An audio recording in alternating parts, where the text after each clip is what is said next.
Se tem alguma coisa que vale a pena cortar da sua vida, é o álcool. Quando a gente fala de comida, de carboidrato, de gordura, etc., são coisas que é muito mais tranquilo a gente equilibrar e até compensar, apesar de eu não gostar muito desse termo. Mas qual que é o raciocínio aqui? Vamos supor que num dia você acabou comendo um pouco mais. Você consegue compensar. Você diminui um pouquinho a quantidade de caloria, a quantidade de comida, faz um pouco mais de aeróbio e o saldo vai ficar zerado.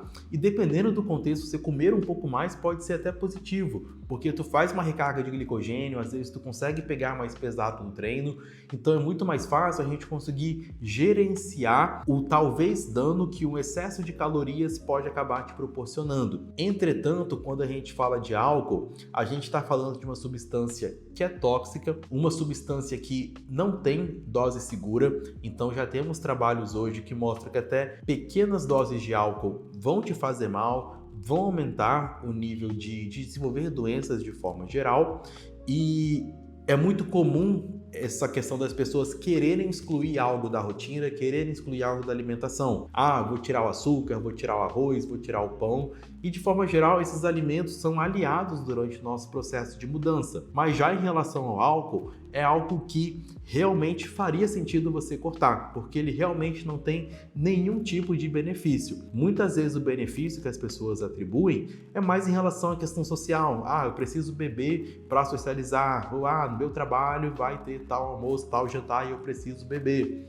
A verdade é que você não precisa beber. São desculpas que tu tá criando ali ou crenças que você tá deixando se influenciar para acabar bebendo. E tudo bem você beber, tá? Eu só acho muito importante estar ciente das consequências disso. E aí, quando a gente está falando de melhorar estética, saúde e performance, o álcool é uma das substâncias que mais vão te atrapalhar com isso. Por quê? Tem a questão calórica do álcool, então cada grama de álcool vai ter cerca de 7 calorias, ao passo que, por exemplo, cada grama de proteína e de carboidrato a gente tem 4 calorias e cada grama de gordura a gente tem 9 calorias. Então observa que o álcool, por exemplo, ele está muito mais próximo ali da gordura do que do carboidrato e proteína. Então tem sim essa questão calórica, que é um impacto importante, porque é uma caloria que muitas vezes tu vai bebendo e você nem sente que está consumindo. Mas a gente tem também os efeitos deletérios do álcool, que vão impactar basicamente em todos os nossos pilares. A primeira coisa é em relação ao sono. Apesar do álcool, por exemplo, poder favorecer a indução do sono, às vezes você dorme mais fácil quando bebeu, mas o que acontece é que o álcool atrapalha a profundidade,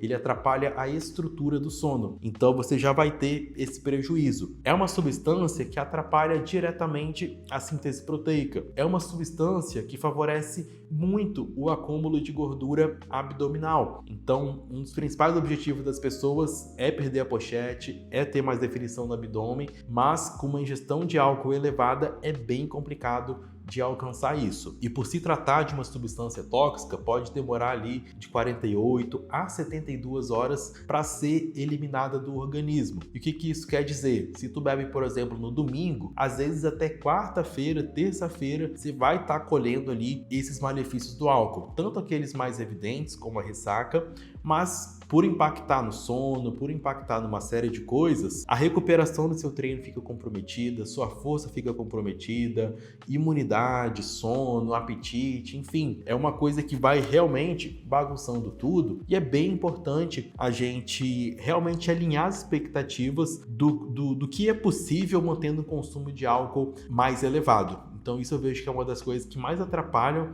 as pessoas, é não conseguir administrar o álcool, e quando a gente tem uma redução ou então a exclusão do álcool, o resultado tende a ser infinitamente maior. E aí outro ponto que é levantado também é se existe uma bebida que seja mais tranquila. E nesse momento o importante não é você pensar nas calorias que vai ter naquela bebida, mas sim na concentração de álcool. Então, teoricamente, quanto maior for a concentração de álcool, ou ainda que não seja uma concentração tão grande, mas tu beba em um volume muito grande, das duas maneiras você vai estar se prejudicando. Existe inclusive um mito, da taça de vinho, que uma taça de vinho poderia fazer bem. Isso não é verdade. A substância que tem no vinho que pode fazer bem é o resveratrol. Na verdade, o resveratrol, de fato, ele faz bem para a saúde. é uma substância, uma antocianina que a gente encontra ali na uva, por exemplo, em frutas vermelhas de forma geral. Porém, a gente não pode associar o benefício do resveratrol com álcool, que a partir do momento que envolver o álcool,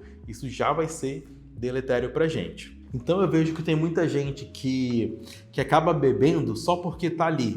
Ah, porque me deram, porque todo mundo tá bebendo, e não de fato porque gostam ou que fazem questão. Para essas pessoas, o que eu sugiro é realmente diminuir o máximo possível, até cortar pelo menos por um tempo. E para aquelas pessoas que não, eu realmente, não abro mão de um vinho fim de semana com minha mulher, eu gosto de fazer ali churrasco com os amigos fim de semana, é trazer isso cada vez mais para uma racionalidade e buscar beber o menos possível. Quanto mais você estiver bebendo, pior, mas isso vai te atrapalhar. E apesar de eu ter uma opinião pessoal forte em relação a isso, eu não bebo, não gosto de álcool, eu entendo aquelas pessoas que gostam e que querem ter na rotina.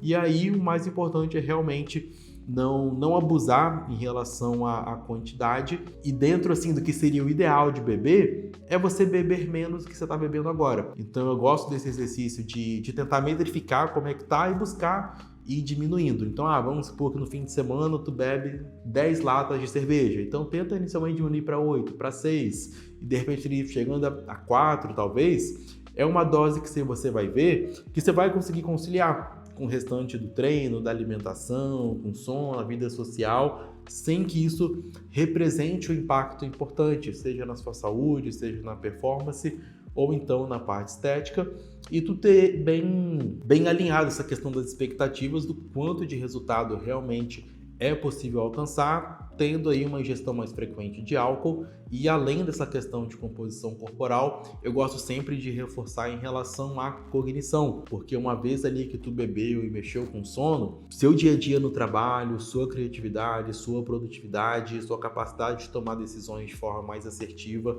tudo isso tende a ficar bastante comprometido.